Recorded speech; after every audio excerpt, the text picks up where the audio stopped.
मैं छत्तीसगढ़ राज्य से आई हूँ और मैं छत्तीसगढ़ में कबीर आश्रम में रहती हूँ। अररिया में एक साध्वी आश्रम का निर्माण मैं करने जा रही हूँ।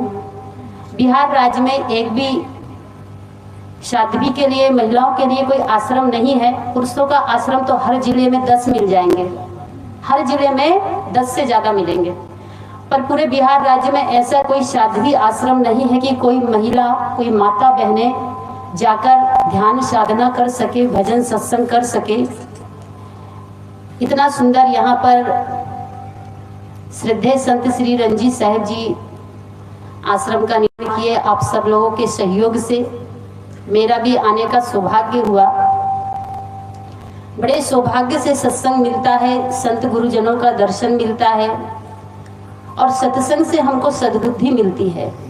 सदगुरु कबीर साहब का मुख्य ग्रंथ है बीजक, और बीजक में साखी प्रकरण में सदगुरु कबीर साहब कहते हैं कि सकलो दुर्मति करू अच्छा जन्म बनाओ, कागे गौन गति छाड़ी के हंस गौन चली आओ। साहब कहते हैं कि दुर्बुद्धि को छोड़ दो, क्योंकि दुर्बुद्धि ही सारे अनर्थों की, पापों की जड़ है। आदमी सब बढ़िया है, शरीर बढ़िया, चेहरा बढ़िया, लेकिन बुद्धि खराब हो जाती है तो आदमी का जीवन खराब हो जाता है। सास बहू में कभी कभी घर में लड़ाई होती है तो लोग कहते हैं कि फलाने की बहू खराब है। अब कुछ लोग सास को दोष देते कि फलाने की तो बहू, सास खराब है, पर ना सास खराब है ना बहू खराब है, दोनों ठीक है, बुद्धि खराब है। अगर बुद्धि सही हो जाए तो वही सास फिर सास नहीं मान लगने लगती, और सद्बुद्धि हो जाए तो बहू बहू नहीं बेटी बन जाती है। वैसे तो होता है कि सास कितनी शक्कर हो पर कभी कभी बहू से टक्कर हो ही जाती, क्योंकि सास बहू का चक्कर ही ऐसा है। हमारे अंदर थोड़ा सा सद्बुद्धि की जरूरत है। दृष्टि हम देखते हैं, पर अंदर की दृष्टि बदल जाए तो देखने की दृष्टि भी बदल जाती। पूरा जीवन बहू सेवा करती सास की, पूरा जीवन मरते दम तक। अगर सास खाट में पड़ जाए, लकवा हो जाए, कोई बीमारी हो जाए, तो बहू पानी, भोजन, कपड़ा सब कुछ करेगी, बेटी सिर्फ देखने आएगी। समाचार मिलेगा कि तबीयत खराब है तो देखने 2 दिन 4 दिन, लेकिन पूरे जीवन सास की दृष्टि बहू के प्रति, बहू की ही भावना को लेकर होती, बेटी नहीं आती। पूरी संपत्ति सौंप देती है सास अपनी जीवन की, ससुर अपने जीवन की पूरी संपत्ति बहू को सौंप देता, पर बहू को बेटी नहीं बना पाती। और इसी प्रकार बहू भी पूरे जीवन सास के पास में रहना है। नैहर में चाहे कितनी ही अमीर बेटियां हों, लेकिन जो दहेज में मिल गया, उसको गिफ्ट में मिल गया, उतना ही उसके हाथ लगता है। सही बात ना? बंटवारा तो बराबर बराबर नहीं होता ना, कि 10 बीघा जमीन है तो चलो 5 बीघा बेटी का, 5 बीघा बेटा का, नहीं। जो दहेज में मिल जाए, जो गिफ्ट में मिल जाए, वही साथ में लेके आती। लेकिन यहाँ पर जितना भी जमीन है ससुराल में, उसकी मालकिन कौन होती? अगर 10 बीघा जमीन है, एक बेटा है, तो मालकिन बहू 10 बीघा की यहाँ ससुराल में आते से बन गई। पूरे जीवन सास और ससुर की संपत्ति में जीना है, रहना है, पर पूरा जीवन बीत जाता है, सास को मां नहीं मान पाती। सास को सास की दृष्टि से ही देखती है। थोड़ी सी सद्बुद्धि आ जाए कि बहू अपनी सास को मां मानने लगे और सास अपनी बहू को बेटी मानने लगे, तो घर स्वर्ग सा सुंदर बन जाए। कहते हैं कि एक नारी चाहे तो घर को नर्क बना देती है, और एक नारी चाहे तो घर को स्वर्ग बना देती है। अगर सद्बुद्धि है, सद्भावना है, अच्छे विचार है, अच्छे संस्कार है, ऐसी लक्ष्मी, ऐसी बहू किसी घर में आती है तो घर ऐसे लगता जैसे स्वर्ग सा सुंदर हो गया। घर में बहू नहीं लक्ष्मी आई है, लोग बोलते। और ऐसी बहू आ जाती हैं आजकल, आते से ही घर को नर्क बना देती है। भाई भाई में बंटवारा, बेटा बाप को अलग अलग कर देती हैं। कहते हैं कि सकलो दुर्मति दूर करो, अपनी दुर्मति को दूर कर दो, दुर्बुद्धि को, कुबुद्धि को दूर कर दो। कैसी कुबुद्धि होती है, छोटा सा उदाहरण देती है। आजकल मोबाइल का जमाना है ना, हर जेब में मोबाइल है। और मोबाइल, एक महिला को देखिए, अभी ठंडी का दिन है, अपनी माँ को नैहर में फोन लगाई, कहा माँ शाम हो गई है, स्वेटर पहन लेना, मोजा लगा लेना, साल ओढ़ लेना, गर्म पानी पीना। 1 घंटा तक बात कर रही थी माँ से। माँ का ख्याल रख रही हो, अच्छी बात है, बेटी माँ का ख्याल रखती ही है, चाहे ससुराल पहुंच जाए। लेकिन आधा घंटा से सास परेशान है, साल नहीं मिल रही है कि साल कहाँ रखा है, शाम हो गई, ठंडी लग रही है, बहू का उसको ख्याल नहीं है कि मेरी सास साल ढूंढ रही है, उसको साल निकाल के दे दो। फोन में माँ को बोल रही है कि माँ शाम हो गई है, स्वेटर पहन लेना, मोजा लगा लेना, मफलर बांध लेना, साल ओढ़ लेना, ठंडी से बचना है, स्वास्थ्य में ध्यान देना। अच्छी बात है, आप नैहर फोन लगा के बताइए, लेकिन थोड़ा ध्यान है, जो सामने में आपकी सासू माँ है, सासू को भी माँ कहते हैं, पर कहते हैं, सास को माँ कहते हैं ना, मम्मी आजकल मम्मी कहते हैं, माँ जी कहते हैं, पर सचमुच हम दिल से कहते हैं, दिल से भी, एक फॉर्मेलिटी के लिए। एक दिन क्या हुआ, पति पत्नी दोनों सोए हुए थे, रात का समय। अचानक 11 बजे रात में पति के मोबाइल में फोन आया, कॉल आया, तो पति ने उठाया, हेलो, तो उधर से किसी महिला का फोन आया। तो पत्नी को संदेह होता कि रात में फोन आया है, क्या बात है, तो कान लगा के सुनने लगती है कि किससे बात कर रहे हैं, किसका फोन है। तो उधर से एक महिला बोलती है, तो पति बोलता, माँ जी प्रणाम। जैसे ही माँ जी प्रणाम बोलता है पति, तो पत्नी समझ जाती है कि जरूर वो बुढ़िया का फोन है, सासू का फोन है। वही फोन लगाई होगी जो गांव में रहती है।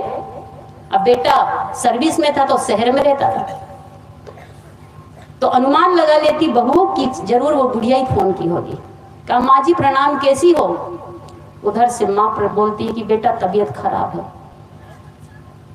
तो लड़का बोलता है कि माँ यहाँ आ जाओ, हम लोग इलाज करा देंगे।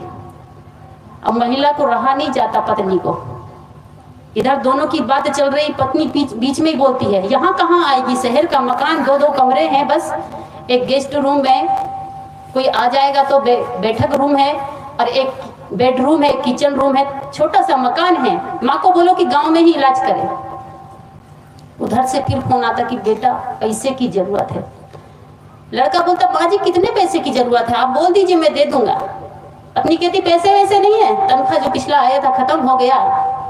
मतलब कि बेटा और माँ की बात चल रही है, अब बीच में पत्नी बोले जा रही है पैसे नहीं है, खत्म हो गया है, यहाँ पैसे नहीं है और आने की जरूरत नहीं है। दूसरा बेटा है गांव में, उसी से कहो वही इलाज करवाए। फिर बोलती है कि माँ कि बेटा मेरा बेटा जो साथ में है वो इलाज नहीं करवा रहा। कहा माँ चिंता मत कीजिए, आपका बेटा इलाज नहीं करवा रहा, मैं हूं ना, मैं इलाज करवा दूंगा। आप शहर चले आइए, यहाँ आ जाइए हमारे पास में, हम इलाज करवा देंगे। अब तो पत्नी को रहा नहीं गया कि ये बुढ़िया बिल्कुल आ ही जाता है, बार बार बोल रहे आ जाइए, इलाज हो जाएगा, पैसा है। गुस्सा या मोबाइल हाथ में लिए, बोले क्या है। कहा बेटी तुम बोल रही हो, मैं तुम्हारी माँ बोल रही। कहा माँ तुम बात कर रही थी, हम तो इतनी देर से सोच रहे सास बात कर रही है। जैसे माँ बोले तो मतलब कि अपनी भाषा, अपनी भावना तुरंत। कहा माँ आप बोल रही थी। कहा भाई क्या हुआ। कहा भाई इलाज नहीं करवा रहा, पैसे की जरूरत है। अब बोल सकती है कि पैसे नहीं है, अब बोल सकती है कि जगह नहीं है, बोल सकती बेटी कि मेरे घर में जगह नहीं है। माँ समा सकती है पर सास समा सकती क्यों। ससुराल जब आती है लड़की शादी होके, तो ससुराल की हर चीज अच्छी लगती है। ससुराल का घर अच्छा लगेगा, वर अच्छा लगेगा, जमीन जायदाद अच्छी लगेगी, माल जाल तक अच्छा लगता है। पर 2 चीज अच्छे नहीं लगते, बूढ़े सास और बूढ़े ससुर, ये बोझ लगते हैं। जिस वृक्ष का ये फल है, मकान दुकान घर जमीन, वो फल अच्छा लगता है, लेकिन वो वृक्ष अच्छा नहीं लगता। सम्मान कीजिए, थोड़ी सी सद्बुद्धि अपने अंदर लाइए। घर में ये महाभारत होता क्यों है? अधिकतर देखिए सास बहू की ही झगड़ा होता है, सास ससुर का, बहू और ससुर का झगड़ा नहीं होता। जबकि सास स्वयं में एक नारी है, बहू स्वयं में एक नारी है, कि दोनों में झगड़ा क्यों? नारी नारी का सम्मान करे। हमारे अंदर थोड़ी सद्बुद्धि होना चाहिए और अपनी बेटियों को भी थोड़ी शिक्षा और संस्कार दीजिए। आजकल एक समस्या समाज में उत्पन्न हो रही, जब बेटा जवान होता है ना, किसी का भी बेटा शादी लायक होता है, तो लोग लड़की ढूंढना शुरू करते हैं, खोजना शुरू करते हैं। जैसे मार्केट में जाते हैं ना, गोभी उठाएंगे, टमाटर उठाएंगे तो खोजते हैं कि कौन सा अच्छा है, फूल अच्छा है कि नहीं, ऐसे गोल गोल घुमा के देखते हैं। वैसे ही लड़कियां खोजते हैं कि ठीक है कि नहीं। तो क्या देखते हैं कि अच्छी संस्कारी बहू मिले। सब चाहते हैं ना कि अच्छी संस्कारी बहू मिले, हर आदमी चाहता है कि अच्छी बहू मिले। तो समाज की ये समस्या हो गई आज की, अच्छी बहुएं मिलती नहीं। लोग यही से क्या करते हैं, आजकल कहाँ अच्छी बहू। तो सज्जनों, क्या बहू और बेटियों की अलग अलग फैक्ट्री होती है कि बहू बनने की अलग फैक्ट्री हो, बेटी बनने की अलग फैक्ट्री हो? अच्छी बहू नहीं मिल रही, इसका मतलब क्या है? अच्छी बेटियां, हमारे समाज में अच्छी बेटियां तैयार नहीं हो रही। आज अगर आप अपनी बेटी को संस्कारी बनाइएगा, सुशब्द बनाइएगा, समझदार बनाइएगा, तो यही बेटी आगे चलकर किसी घर की बहू बनेगी। बेटियों को संस्कार नहीं दे रहे हैं, बेटियों को शिक्षा नहीं दे रहे हैं, और बहू से आशाएं कर रहे हैं कि उनको अच्छी बहू मिल जाए, सेवा परायण मिल जाए, और बेटी से कहते हैं बेटी ससुराल में आराम से उठना, 15 लाख दहेज दिए हैं, चिंता मत करना। बेटी को पाठ पढ़ा के पहुंचाते हैं, जल्दी मत उठना, टाइम से खाना खा लेना, सास ससुर खाए या ना खाए। और जब अपने घर बहू आती है तो कहते हैं बहू को लास्ट में खाना चाहिए, जल्दी उठना चाहिए। बहू आते ही नियम बन जाता है, बेटी की विदा करते समय पाठ अच्छा पढ़ा के अच्छे संस्कार और शिक्षा दीजिए। तो हम ये समस्या है जो हमारे समाज की कि अच्छी बहू आजकल नहीं मिल पाती है। इसका कारण है कि आज हम अपनी बेटियों को शिक्षा तो दे रहे हैं, BA MA करवा रहे हैं, पर संस्कार, और संस्कार के अभाव में क्या है, सब बेकार। आज देखिए हमारी संस्कृति, हमारी सभ्यता लुप्त होते जा रही है। विदेशी सभ्यता, विदेशी संस्कार ऊपर टीवी चैनल के माध्यम से, मोबाइल के माध्यम से हावी होते जा रहा है। बेटियों को तो नक्शा ही बदल गया है। बेटा तो कम बदले हैं, पर बेटियां बहुत बदल गई। कैसे बदल गई है कि पहले देखते थे कि माता बहनें हमारी फुल कपड़ा पहनती थी, सही बात। पहले ब्लाउज होता था, साड़ी मोटी होती थी। अब आज विदेश की नकल शहर की लड़कियां करती है, शहर की नकल गांव की लड़कियां करती है। आजकल जीन्स गांव की देहात की लड़कियां भी पहनने लगी, टाइट जीन्स और टाइट टी-शर्ट। हमारा समाज दो चीज से बर्बाद है, बेटियां है फैशन में और बेटा है दुर्व्यसन में। माँ बाप टेंशन में जी रहे हैं कि समाज कहाँ जा रहा है। बेटियां फैशन छोड़ दे, सादा जीवन उच्च विचार। चेहरे की शोभा सजाने से नहीं है, चरित्र से है। आप जिस देवी की पूजा करते हैं, दुर्गा, सरस्वती, लक्ष्मी, काली, जो भी देवी की पूजा करती हैं, वो बड़ी सुंदरवान रूपवान नहीं थी, उनका चरित्र महान था। और जिस देवी की पूजा नहीं होती हमारी समाज में, श्री देवी है, माधुरी दीक्षित है, रेखा है, कैटरीना कैफ है, आलिया भट्ट है, पता नहीं कितने सारी हीरोइन है, जिनकी कोई पूजा नहीं होती, उनका चेहरा बड़ा सुंदर है पर चरित्र सुंदर, तो आप किसकी पूजा करेंगे? किसका आदर्श जीवन में लेंगे? पूजा तो हम देवी देवता की करते हैं, पर आदर्श जीवन में हीरो हीरोइन का करते हैं। हीरोइन ने जो कपड़ा पहना, आज हमारी बेटियां बोली, हीरोइन ने जैसी हेयर स्टाइल रखी है वैसे ही हमारा। आजकल तो बच्चे लोग भी बाल कटाने जाते हैं तो किसके जैसे बाल कटाएंगे? कहेंगे आमिर खान जैसे, सलमान खान जैसे, विराट कोहली जैसे। मतलब अपने जैसे नहीं, उनके जैसे। उनके जैसे क्यों? उनको तो पिक्चर बनाना, पैसा कमाना। आपको क्या करना है? अच्छा लगे या ना लगे, पर ये दुर्बुद्धि है, सद्बुद्धि नहीं है कि हम अपना जीवन, अपनी हेयर स्टाइल भी अपनी पसंद से नहीं रख सकते, उनकी पसंद से रखते हैं।